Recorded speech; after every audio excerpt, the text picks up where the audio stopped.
Since Repair Clinic encourages you to perform this repair safely, a warning icon will appear when you should use caution. Before you replace the ice maker in your refrigerator, be sure to unplug the power cord. Lift the ice bucket assembly up in the front, then pull straight out. Use a 1/4-inch socket or nut driver to loosen the 2 ice maker mounting screws.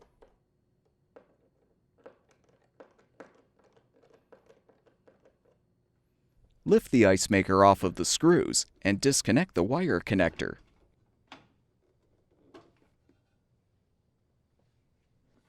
Install the new ice maker by first connecting the wire connector.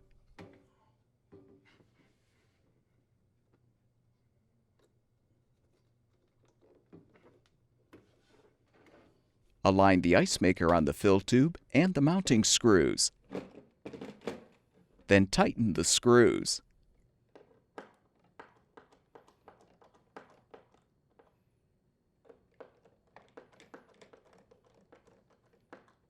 Reinstall the ice bucket assembly by positioning it on the rails and sliding it straight back. Plug the power cord back in, and your refrigerator should be ready for use.